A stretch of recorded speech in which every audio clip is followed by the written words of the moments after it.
बिहार विधानसभा चुनाव में तेज प्रताप यादव पूरे तेवर और लय में दिख रहे हैं। अब तेजस्वी यादव को नायक और राहुल गांधी को जन नायक बताए जाने पर भड़क गए और पूछा कि आखिर नायक और जन नायक कौन होता है। नायक और जन नायक वैसे लोगों को कहते हैं जो बड़े कुछ देश के लिए कर गुजरे हो। जैसे उन्होंने उदाहरण भी दिया कि महात्मा गांधी, जयप्रकाश लोहिया या कर्पूरी ठाकुर जैसे लोगों को नायक या फिर जन नायक कह सकते हैं। देखिए, जननायक कौन होते हैं? पोस्टर में जिनका ऊपर में है सभी जननायक, कर्पूरी जी, लोहिया जी, अंबेडकर, महात्मा गांधी, ये लोग जननायक हैं। अब जनता क्या चाहती है? जो लोग जननायक बता रहे हैं, जननायक नहीं बताना चाहिए। लालू जी भी जननायक थे, इन्होंने अब्दुल बारी सिद्दीकी जी ने कहा। लालू जी तो थे ही, लेकिन लालू जी का राहुल गांधी पे और तेजस्वी जी के पे छत्र छाया है। छत्र छाया, एक मिनट रुकिए ना भाई।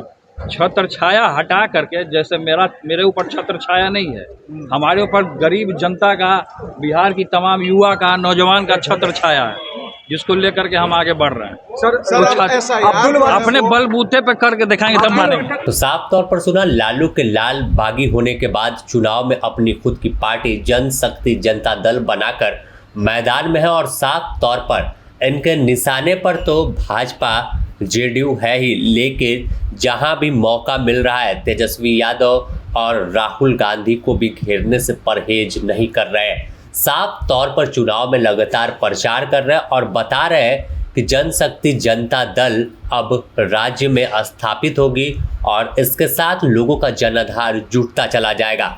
बता दें कि राष्ट्रीय जनता दल को यहाँ तक इन्होंने कह दिया कि राष्ट्रीय जनता दल जो लालू प्रसाद यादव की पार्टी थी वह रास्ते से भटक गई। अब जनशक्ति जनता दल ही लालू की पार्टी है। अगर देखें तो बिहार में विधानसभा चुनाव की सरगर्मी काफ़ी तेज है और लगातार 11 तारीख को दूसरे चरण का मतदान होगा। इससे पहले 6 तारीख को पहले चरण का मतदान होना है और इस तैयारी में तेज प्रताप यादव भी लगे हुए हैं। लगातार कार्यकर्ताओं से संवाद कर रहे हैं, लोगों के बीच पहुंच रहे हैं और बता रहे हैं कि कैसे उनके साथ दगा हुआ। और हर जगह पर यह तेज प्रताप यादव कहते दिख रहे हैं कि उनके साथ धोखा हुआ और कुछ जयचंद जो राष्ट्रीय जनता दल में बैठे हुए हैं वैसे लोगों ने खेल किया है और इसी का नतीजा है कि चुनाव में जनता ऐसे लोगों को सबक सिखाने का काम करेगी। और चुनाव में जीत का दावा भी तेज प्रताप यादव कर रहे हैं कि जनशक्ति जनता दल काफ़ी बेहतर परफॉर्म करने वाली है और राज्य में खुद को स्थापित करके दिखाएगी।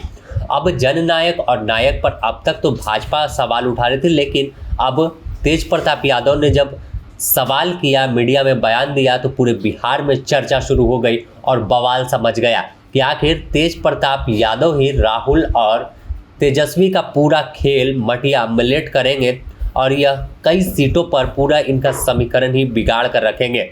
हालांकि चुनाव परिणाम तय करेगा कि आखिर जनता का मूड क्या था। क्या तेज प्रताप यादव के साथ भरोसा जताया है या फिर तेजस्वी राहुल के साथ हाथ पकड़कर आगे बढ़े या फिर कमल के निशान यानी एनडीए के साथ जाने को तैयार है। तमाम अपडेट द न्यूज़ पोस्ट आपको देगा। बिहार चुनाव से जुड़ी हर अपडेट हम आपको देते रहेंगे। बने रहें द न्यूज़ पोस्ट के साथ।